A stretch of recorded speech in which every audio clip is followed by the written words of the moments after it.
So hello and welcome guys, welcome to Cyberdroid. दोस्तों, अभी मैंने कुछ ही टाइम पहले एक वीडियो अपलोड की थी जिसमें मैंने बताया था कि किस तरीके से आप अपने डेस्कटॉप में उबंटू को इंस्टॉल कर सकते हैं। उबंटू एक open source lightweight operating system है और आज इस वीडियो में मैं आपको बताऊंगा कि कैसे आप उबंटू को डुअल बूट कर सकते हैं। डुअल बूट की हेल्प से आप विंडोज़ और लिनक्स दोनों को यूज़ कर पाएंगे। सबसे पहले आपको उबंटू की ISO इमेज की ज़रूरत पड़ेगी, तो आप अपने ब्राउज़र में आइए और ब्राउज़र में आने के बाद आपको सर्च करना है उबंटू डाउनलोड। आपको फर्स्ट में ही ये लिंक मिल जाएगा। आप डाउनलोड उबंटू डेस्कटॉप पे क्लिक कर दीजिए। अब यहाँ पर आपको इसका लेटेस्ट वर्जन देखने को मिल जाएगा।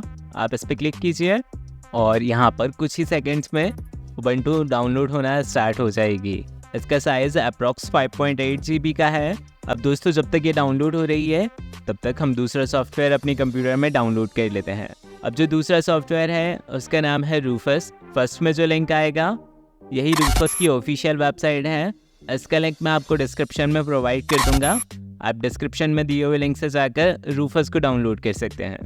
नीचे स्क्रॉल करेंगे तो आपको यहाँ पर रूफस की कई सारे वर्जन देखने को मिल जाएंगे। फिलहाल हम रूफस को 64 बिट के लिए डाउनलोड करना चाहते हैं। 64 बिट में आप स्टैंडर्ड और पोर्टेबल वर्जन को देख सकते हैं। फिलहाल मैं स्टैंडर्ड को रिकमेंड करूंगा और हम इस पर क्लिक करके इसका स्टैंडर्ड वर्जन डाउनलोड कर लेंगे।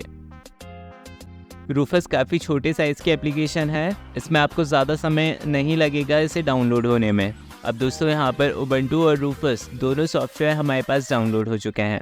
अब इसके बाद दोस्तों, आपको एक पेन ड्राइव की ज़रूरत होगी। वो एटलीस्ट 16 GB की होनी चाहिए जिसे हम बूटेबल बनाएंगे। अब हम सबसे पहले रूफस सॉफ्टवेयर को रन करने वाले हैं। कुछ इस तरह का रूफस सॉफ्टवेयर का आपको इंटरफेस देखने को मिलेगा। अब इसके बाद दोस्तों, आपको जो पेन ड्राइव है वो इंसर्ट कर लेनी है। आप जैसे ही अपनी पेन ड्राइव को इंसर्ट करेंगे, यहाँ पर ये आपकी पेन ड्राइव को डिटेक्ट कर लेगा। इसने मेरी 64 GB की पेन ड्राइव को डिटेक्ट कर लिया है। इसके बाद आपको ISO फाइल को सिलेक्ट करना है, जिसके लिए आप सिलेक्ट वाले ऑप्शन में जाएंगे और यहाँ से आप उबंटू की ISO इमेज को सिलेक्ट कर लेंगे। इसके बाद यहाँ पे आपको पार्टीशन स्कीम्स देखने को मिलेगी जो कि MBR और GPT दोनों में अवेलेबल है। अब आप इनमें से कौन सा सिलेक्ट करेंगे, तो इसे आपको अपने सिस्टम में चेक करना पड़ेगा। चेक करने के लिए आप स्टार्ट बटन को प्रेस कीजिए और यहाँ पे टाइप कीजिए सिस्टम इन्फॉर्मेशन। अब यहाँ पे आपको सिस्टम इन्फॉर्मेशन करके एक ऑप्शन मिलेगा, आप उस पर क्लिक कर दीजिए। आप जैसे ही क्लिक करेंगे तो यहाँ पे आपको कई सारे ऑप्शंस देखने को मिलेंगे। यहाँ पे आपको फाइंड करना है बायोस मोड। यहाँ पे मेरा जो बायोस मोड है वो है UEFI। अगर दोस्तों आपका भी बायोस मोड UEFI है और आप UEFI वाले सिस्टम में उबंटू को इंस्टॉल करना चाहते हैं तो आप GPT पार्टीशन स्कीम्स को सिलेक्ट करेंगे। यह बहुत ही इम्पोर्टेंट है। और अगर आपको यहाँ पर सिस्टम इन्फॉर्मेशन में बायोस मोड लेगेसी देखने को मिलता है तो आप यहाँ से पार्टीशन स्कीम MBR को सिलेक्ट करेंगे। तो MBR पार्टीशन के लिए लेगेसी और GPT पार्टीशन स्टाइल के लिए UEFI। इसके बाद आप इसे स्टार्ट कीजिए और आप जैसे ही इसे ओके करेंगे तो यहाँ पर विंडोज़ की पेन ड्राइव बनना स्टार्ट हो जाएगी। अब इस प्रोसेस में काफ़ी समय लगने वाला है, तो आपको यहाँ पर वेट करना है। यहाँ पर ये एक पॉपअप आया है जिसमें हमारी पेन ड्राइव का पूरा डाटा इरेज हो जाएगा। ये वार्निंग हमें लिखी हुई है, तो हम इसे ओके कर देंगे और अब हमारी प्रोसेस स्टार्ट हो जाएगी। अब इसके बाद हमें डिस्क मैनेजमेंट को ओपन करना पड़ेगा, जिसके लिए हम कमांड प्रॉम्प्ट को ओपन करेंगे। अब जब कमांड प्रॉम्प्ट ओपन हो जाए तो यहाँ पे आप टाइप कीजिए disk mgmt.msc, जिससे डिस्क मैनेजमेंट ओपन हो जाएगा। अब जैसा कि आप यहाँ पे देख रहे हैं, यहाँ पर मेरी एक डिस्क मौजूद है। हम इसी में से एक पार्टीशन को क्रिएट करेंगे जिसमें हम उबंटू को इंस्टॉल करेंगे। अब यहाँ पे आपको पार्टीशन बनाने के लिए इस पर राइट क्लिक करना है और श्रिंक वॉल्यूम को सिलेक्ट कीजिए। इसके बाद आपके पास ये वाला पॉपअप आ जाएगा और अब आप जितने भी GB का पार्टीशन क्रिएट करना चाहते हैं उतने GB का आप यहाँ पर पार्टीशन साइज़ एंटर कर दीजिए। अब एग्जांपल के लिए मैं 200 GB का पार्टीशन चाहता हूँ, तो यहाँ पर 200 को हम मल्टीप्लाई कर देंगे 1024 से, तो जो अमाउंट आएगा वो 200 GB के साइज़ का आएगा। आप इस नंबर को यहाँ पर एंटर कीजिए और 200 GB का पार्टीशन क्रिएट हो जाएगा। अब यहाँ पर 200 GB का पार्टीशन क्रिएट हो चुका है। अब ये सारी प्रोसेस हो जाने के बाद हमें अपने कंप्यूटर को रीस्टार्ट करना पड़ेगा। इसके बाद दोस्तों आपका कंप्यूटर जैसे ही बूट हो तो आपको अपने सिस्टम की बूट की को प्रेस करना है। अब हर एक मैन्युफैक्चर की बूट की डिफरेंट होती है।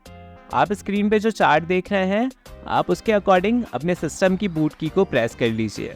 यहाँ पर मेरी पेन ड्राइव मुझे दिख रही है, हम इसे सिलेक्ट कर लेते हैं। इसके बाद दोस्तों आपको यहाँ पर उबंटू का ग्रैब मेन्यू आ जाएगा जिसमें आपको फर्स्ट ऑप्शन मिलेगा ट्राई एंड इंस्टॉल का। तो आप ट्राई एंड इंस्टॉल पे क्लिक कीजिए और जो ज़रूरी फाइल्स हैं वो लोड होने लग जाएंगी। अब इसके बाद सेटअप की थोड़ी बूट प्रिपरेशन होगी जिसमें थोड़ा समय लग सकता है। इसके बाद यहाँ से आपको लैंग्वेज सिलेक्शन का ऑप्शन आ जाएगा, यहाँ से आप अपनी लैंग्वेज को सिलेक्ट कर लीजिए। इसके बाद आपको एक्सेसिबिलिटी इन उबंटू का ऑप्शन देखने को मिलेगा, आप इसे नेक्स्ट कर दीजिए। इसके बाद आपको यहाँ से कीबोर्ड लेआउट को सिलेक्ट करना है।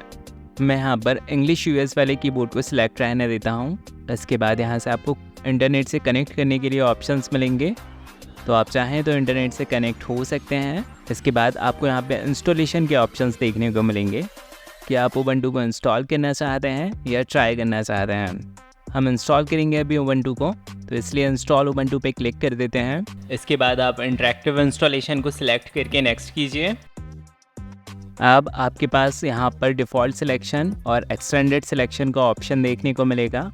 डिफ़ॉल्ट सिलेक्शन में आपको वेब ब्राउज़र और बेसिक यूटिलिटी देखने को मिलेगी, बट अगर आप एक्सटेंडेड सिलेक्शन करते हैं तो आपको ऑफिस टूल, यूटिलिटी और वेब ब्राउज़र्स देखने को मिल जाएंगे।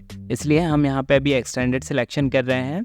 इसमें आपको कोई इंटरनेट नहीं लगेगा, तो आप डिफ़ॉल्ट और एक्सटेंडेड दोनों को अपनी मर्ज़ी के अनुसार सिलेक्ट कर सकते हैं। इसके बाद आपको यहाँ पर install third party software for graphics and wifi hardware का ऑप्शन देखने को मिलेगा। अगर आप इसको इनेबल कर देंगे तो आपके कंप्यूटर के जो ग्राफिक ड्राइवर्स हैं, वाईफाई ड्राइवर्स हैं और ब्लूटूथ ड्राइवर्स हैं वो ऑटोमेटिकली आपके उबंटू के साथ ऑनलाइन इंस्टॉल हो जाएंगे। इसलिए हम इन दोनों को सिलेक्ट कर देते हैं ताकि ये सारे ड्राइवर्स इंस्टॉलेशन के टाइम ही इंस्टॉल हो जाएं। बट ध्यान रखें इसमें आपको इंटरनेट की ज़रूरत पड़ेगी, तो आप अपने सिस्टम को इंटरनेट से कनेक्ट रखें। इसके बाद नेक्स्ट करेंगे तो अब आपको यहाँ पे कई सारे ऑप्शंस देखने को मिलेंगे। हमारा पहला ऑप्शन है install Ubuntu along side Windows boot manager. तो अगर आप इसको सिलेक्ट करेंगे तो आप डुअल बूट कर पाएंगे। और सेकंड ऑप्शन है erase disk and install Ubuntu. इसके ज़रिए आप उबंटू को इंस्टॉल तो कर पाएंगे बट आप डुअल बूट नहीं कर पाएंगे, साथ ही साथ आपका पूरे डिस्क का डेटा लॉस हो जाएगा। तीसरा ऑप्शन है मैनुअली इंस्टॉलेशन। इसके ज़रिए भी आप उबंटू को इंस्टॉल कर सकते हैं, बट ये सारे प्रोसेसर्स कॉम्प्लिकेटेड हैं, इसलिए हम फर्स्ट वाले ऑप्शन के साथ जाएंगे ताकि आप बड़े ही आसानी से उबंटू को इंस्टॉल कर पाएँ। इसके बाद आप अपने कंप्यूटर का नेम, साथ ही साथ आप पासवर्ड भी सिलेक्ट कर लीजिए। इसके बाद हम नेक्स्ट करेंगे। इसके बाद आपको यहाँ पर टाइम जोन सिलेक्ट करने का ऑप्शन आएगा, तो आप अपनी कंट्री पे टिक लगा सकते हैं। इसके बाद आप जैसे ही नेक्स्ट करेंगे तो ये आपको रिव्यू कराएगा कि आपने क्या सिलेक्ट किया है। अब हम इसे नेक्स्ट कर देते हैं। अब इंस्टॉलेशन की प्रोसेस स्टार्ट हो चुकी है। इसमें काफ़ी समय लगेगा, तो आपको यहाँ पर वेट करना है जब तक यहाँ पर उबंटू इंस्टॉल ना हो। इंस्टॉल होने के बाद आपके पास कुछ इस तरह का मैसेज आएगा। अब यहाँ पे हमारा ऑपरेटिंग सिस्टम सक्सेसफुली इंस्टॉल हो चुका है। अब हम अपने कंप्यूटर को रीबूट करेंगे। इसके बाद दोस्तों यहाँ पे आपको ये वाला मैसेज शो होगा, please remove the installation medium then press enter. तो आपको यहाँ पर अपनी पेन ड्राइव को रिमूव कर लेना है और इसके बाद आप एंटर की को प्रेस कर दीजिए। इसके बाद यहाँ पे आपने जो यूज़र अकाउंट बनाया था वो आ जाएगा, उसे सिलेक्ट करके आप पासवर्ड को एंटर कीजिए। अब इसके बाद दोस्तों हम अपने यूज़र में लॉगिन कर लेते हैं और आपके पास ये वेलकम स्क्रीन आएगी। आप इसे नेक्स्ट करके स्किप कर दीजिए। इसके बाद हम अपनी टर्मिनल को ओपन करेंगे। कई बार ऐसा होता है कि आपके पास बूट सिलेक्शन का ऑप्शन नहीं आता है, क्योंकि जो बूट टाइमिंग है वो काफ़ी कम होती है।